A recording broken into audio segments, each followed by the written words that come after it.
Welcome back to the Genus Brewing channel. While we're doing this whole series on draft systems and draft systems parts, let's take a minute to talk about what causes foam in beer, because that's a question that I get asked a lot, especially when it comes to people that are troubleshooting or building out a draft system or replacing parts in the draft system.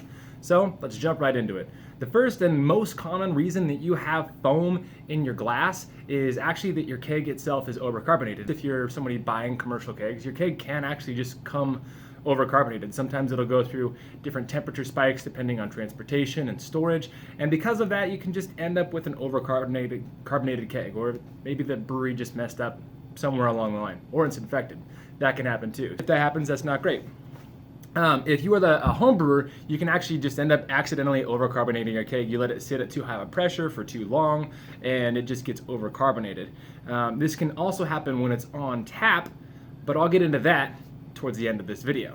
The second most common reason that people get foam in their beer, serving it at too warm of a temperature. Their Kegerator is too warm. You know, ideal gas law, PV equals nRT. When your beer gets warm, the foam wants to express, and so by the time it hits the back of your faucet, it's already trying to come out of solution, and it just starts to turn into foam when it hits your faucet. Once you start getting a little bit of foam in your glass, then you kind of are just stuck with more foam. It's a building effect. We actually serve all our beers on the colder end. Now, it's true this isn't appropriate for all styles, but my kind of cure-all, fix-all method is if you end up with a beer that needs to be served warm or perhaps lower carbonated, you just kind of gotta wait for it.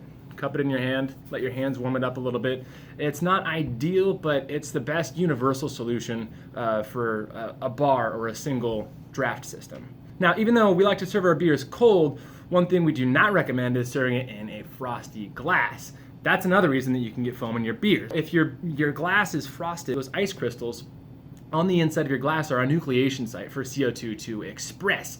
And if you ever go to a bar and they serve your beer in a frosty glass, your heart should get hurt a little bit. It's not an ideal situation for the beers that you're paying for, especially if you're somebody that likes higher end beers, which if you're watching this, I'm assuming that you are to some extent. Nothing makes me more mad than getting a frosty pints that have ice crystals on them. You've probably seen this happen at some point in time. You're at a bar, you have the server that pulls out a frosty pint, and they have a high carbonated beer, generally light lagers, seems to be the types of beers they like to serve. The draft system's probably messed up anyway, and so as soon as the beer hits the glass, all the CO2 escapes and you end up with a pint of foam, and they dump a lot of it out. If you're somebody that freezers your glassware, just know that you're sinning. Another reason that you can get foam in your glass is actually just having dirty lines. So if you have dirty lines, you can either clean them, or sometimes you get to the point where you actually need to replace your lines. If there's microbes or beer stone or other yeast-based sediments that build up in your lines, those are more nucleation sites. Those are more spots in the transport of beer from the keg to the back of the faucet where CO2 can express. And so by the time it gets to being poured in your glass, the CO2 is already coming out. So a couple different things about this is you should be cleaning your lines regularly, and even if you are cleaning your lines regularly, if you have vinyl lines, you need to replace them every once in a while, about every 2 years. Which that is a topic I'll go into more comprehensively when I talk about EJ Beverage lines, which we got and we'll be replacing our draft lines with in a future video coming soon. Finally, let's get to the point on line balancing. And remember at the beginning of this video when I told you that you can overcarbonate your beer while it's on tap? That's kind of the whole purpose of line balancing. The whole purpose of line balancing is to have your beer served at a pressure where the natural equilibrium between the headspace of CO2 in the keg and your beer itself forms the right level of carbonation. So for most beers, this tends to average out around 12 psi. That's a nice medium high level carbonation where that'll kind of even out. If you were serving at 12 psi and there wasn't any sort of resistance from when your beer exits the keg to when it hits the back of your faucet, it would hit the back of the faucet really fast, and that would cause a lot of turbulence and it would express the foam.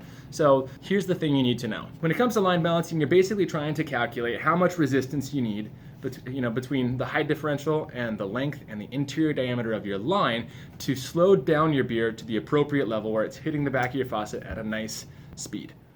The lines that go from your keg to the back of your faucet, those actually have friction. Your faucet itself has friction as well. These serve to actually slow down the beer from the point where it exits the keg to the point where it hits the back of your faucet. Another thing that can play a role in that is actually the height difference. And so if your faucet is way up high, your beer is going to be slowed down a lot more than if your faucet is, let's say, below the level of your keg. Because, gravity, it's a thing. Most of you at home will be using a direct draw system, which means that you're using a very short length of tube between your keg and the back of your faucet. For that, most common thing to do is get 3/16 line, and about 5 to 8 feet of that will be plenty to slow your beer down, slower than it needs to be when it hits the back of the faucet. You won't get too slow of a pour, so you get an extra too slow of a pour. You can actually get oxygen back up in the line, which is another way to express CO2. People coming in? Maybe? If you get above 8 feet, you might be erring on the side of slowing your beer down too much, in which case you usually end up going with a thicker diameter line, let's say a 1/4 inch line. A 1/4 inch line will get you up to about 14 feet, and then beyond that, you start looking into things like pumps to move your beer a little bit faster without creating a lot of wasted beer or, extra friction and extra spots for things to mess up, basically. Basically, things that can make your beer be overcarbonated is you have an overcarbonated keg, which can come from improper line balanced. Your beer hits the back of the faucet too fast from not being properly line balanced.